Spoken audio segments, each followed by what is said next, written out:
Assalamualaikum warahmatullahi wabarakatuh. Salam sejahtera untuk kita semua. Perkenalkan, nama saya Harini Puspita dengan NIM 8606766063, Prodi PG PAUD. Pada kesempatan ini saya akan menjelaskan hubungan timbal balik filsafat ilmu dan pendidikan. Baik, yang pertama, bagaimana filsafat ilmu mengawasi dan memperkuat eksistensi keilmuan serta nilai-nilai dalam ilmu pendidikan.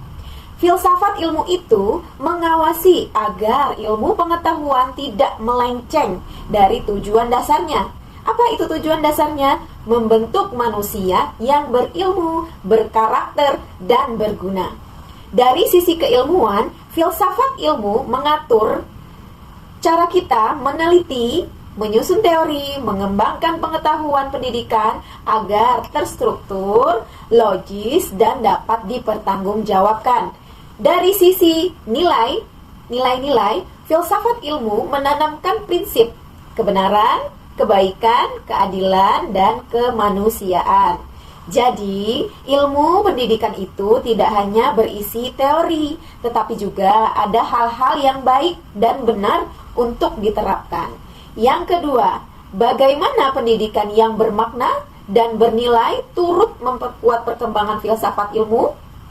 Pendidikan berjalan dengan bermakna, artinya pendidikan itu benar-benar menyentuh kebutuhan siswanya, relevan dengan kehidupan nyata, dan ada nilai kebaikan di dalamnya. Dari sinilah kita melihat apakah gagasan filsafat tersebut cocok atau perlu dikembangkan lagi. Pengalaman nyata dalam dunia pendidikan ini memberikan bahan untuk pemikiran baru.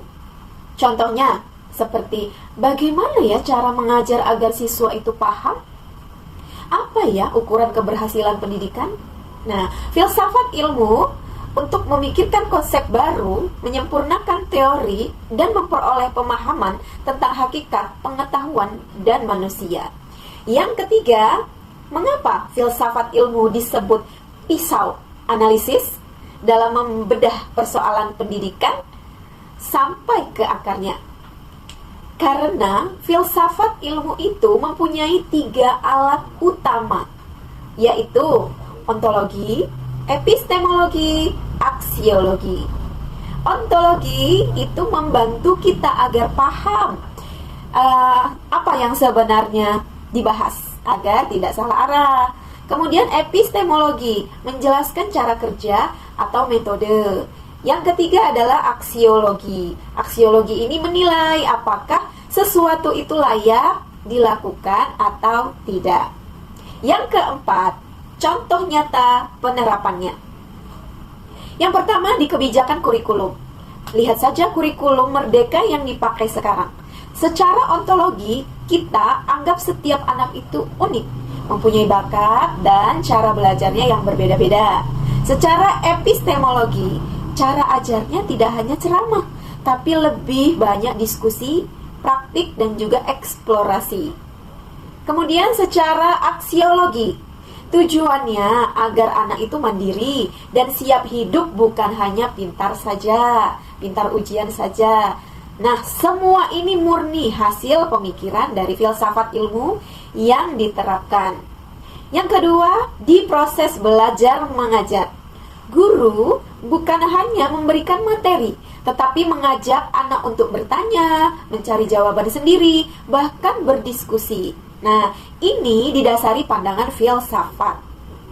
Pengetahuan itu tidak cuma diterima pasif, tetapi dibangun bersama, agar tujuannya bukan hanya hafal, tetapi paham dan dapat berpikir kritis. Oke, yang keempat, di penilaian. Penilaian anak itu tidak hanya melihat nilai angka, tapi juga sikap, keterampilan, dan juga cara berpikir. Ini menunjukkan pandangan filsafat. Keberhasilan pendidikan itu pembentukan manusia seutuhnya, bukan hanya nilai di kertas. Nah, kesimpulannya, pendidikan dan filsafat itu saling mengisi. Filsafat memberikan arah dan dasar, sedangkan pendidikan memberikan tempat berkembang dan menguji gagasan. Keduanya tidak bisa dipisahkan. jika ingin pendidikan yang benar dan baik serta bermakna.